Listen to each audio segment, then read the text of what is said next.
आज हम कक्षा पंचम की पाठ्यपुस्तक आसपास के पाठ 5 बीज बीज बीज पर चर्चा करेंगे। आप जानते हो कि बीज से ही पौधा बनता है और पौधे से फिर हमें फल मिलता है और फल में से फिर बीज निकलता है। बच्चों, हम अपने घर में जो भोजन बनाते हैं उसमें भी हम बहुत प्रकार के बीजों का उपयोग करते हैं, जैसे चना, राजमा, साबुत दाल, जीरा, सौंफ, अजवाइन, गेहूं, चावल आदि। कुछ हम अनाज के रूप में उपयोग करते हैं, कुछ दालों के रूप में और कुछ को हम मसालों के रूप में उपयोग करते हैं। एक प्रयोग करते हैं। इसके लिए हम कटोरी लेते हैं और उसमें थोड़ी रुई रखते हैं। एक और कटोरी लेते हैं और उसके अंदर कुछ चने डालते हैं। थोड़े से चने और डाल देते हैं। अब हमारे पास 3 कटोरियां हैं, जिसमें पहली कटोरी में रुई है, दूसरे में चने हैं और तीसरी कटोरी में भी चने हैं। अब हम जो दूसरे नंबर की कटोरी है इसमें पानी डालते हैं और इसमें बहुत सारा पानी डालेंगे ताकि सारे चने पानी में डूब जाएं। रुई वाली कटोरी में भी हम थोड़ा सा पानी डालेंगे ताकि रुई जो है वो अच्छी तरह से भीग जाए। पर ध्यान रखना है, रुई वाली कटोरी में बहुत अधिक पानी नहीं डालना है, केवल रुई अच्छी तरह भीग जाए इतना ही डालना है। अब कुछ चने हम रुई वाली कटोरी में भी रख देते हैं और इन चनों को अच्छी तरह भिगो देते हैं। थोड़े से चने और डालते हैं, इन्हें अच्छी तरह से भिगो देते हैं। अब हमारे पास 3 कटोरी हैं। बीच वाली में चने पानी में अच्छी तरह डूबे हुए हैं। सबसे साइड वाली में बिल्कुल सूखे चने हैं, कोई पानी नहीं है। और पहले नंबर वाली कटोरी यानी रुई वाली कटोरी में पानी भी है, लेकिन चने पूरी तरह डूबे नहीं हैं, सिर्फ रुई, भीगी हुई रुई के साथ रखे हुए हैं।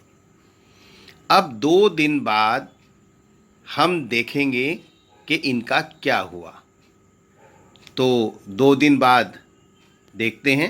आओ अब 2 दिन बाद इन कटोरियों में देखते हैं क्या परिवर्तन आया है। सबसे पहले हम इसे देखते हैं जिसमें हमने पानी नहीं डाला था। ये चने बिल्कुल सूखे हैं और आज भी ये चने बिल्कुल सूखे हैं, इनमें कोई भी अंतर नहीं आया है। इनमें कोई अंतर नहीं आया है। इन चनों को पानी नहीं दिया गया, इन्हें केवल हवा मिल रही है, हवा मिल रही है। अब आते हैं दूसरे नंबर की कटोरी पर। इसमें हमने चने पानी में पूरी तरह डुबो दिए थे, यानी इन चनों के ऊपर तक पानी तैर रहा है, ये पानी ऊपर तक तैर रहा है। अब इन चनों का हाल क्या है? हमने देखा ये चने पानी पीकर फूल गए हैं। यह देखो, इसके मुकाबले में इन चनों का रूप ऐसा हो गया है। लेकिन ये चने भी अंकुरित नहीं हुए 2 दिन के अंदर भी, क्योंकि ये पानी में डूबे हुए हैं, इन्हें हवा नहीं मिल रही है, पानी खूब मिल रहा है।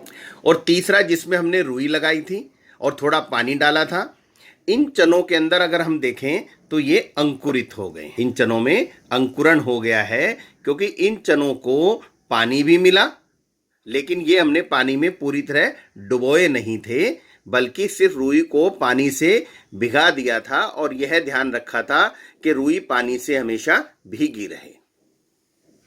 इन्हें हवा भी मिली और इन्हें पानी भी मिला, इसलिए ये चने अंकुरित हो गए। इसलिए हम कह सकते हैं कि जिन चनों को केवल हवा मिले वह भी अंकुरित नहीं होंगे, जिन चनों को केवल पानी मिले वे भी अंकुरित नहीं होंगे, और जिन चनों को पानी और हवा दोनों मिलेगी वही अंकुरित होंगे। तो बीजों के अंकुरण के लिए पानी और हवा दोनों की आवश्यकता है। शिकारी पौधे।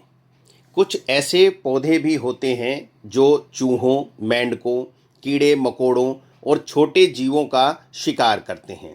इनमें निपेंथिस सबसे ज़्यादा मशहूर है।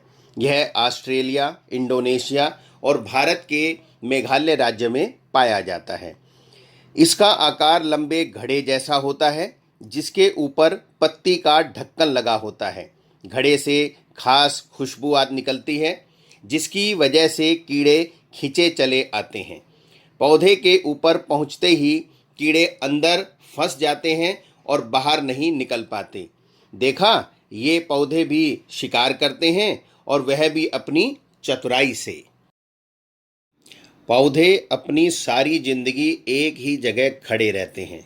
ये चलते नहीं हैं, लेकिन इनके बीज बड़े ही घुमक्कड़ होते हैं। पौधों के बीज बहुत दूर दूर तक पहुंच जाते हैं। कैसे हैं, समझते हैं? बीज हवा, पानी और जानवरों की सहायता से एक जगह से दूसरी जगह पहुंच जाते हैं।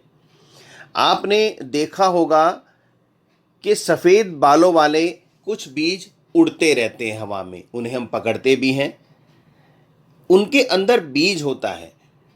पेड़ से ये बीज हवा में उड़ते उड़ते एक स्थान से दूसरे स्थान पर पहुंच जाते हैं और वहां मिट्टी में गिरकर फिर उनका पौधा उग जाता है।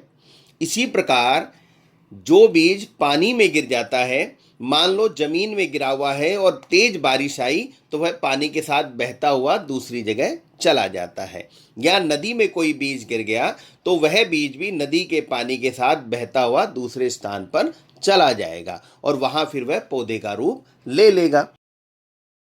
कुछ बीज जानवरों की खाल, बालों या हमारे कपड़ों में अटक कर भी मुफ्त की सैर कर लेते हैं, यानी एक स्थान से दूसरे स्थान पर पहुंच जाते हैं। आपने देखा होगा बिल्डिंग की ऊंची ऊंची दीवारों पर भी पेड़ उगे हुए होते हैं, तो बीज वहां कैसे पहुंचा होगा? पक्षी जब कोई फल खाते हैं तो बीज भी खा जाते हैं, लेकिन वह बीज उनके पेट में पचता नहीं है।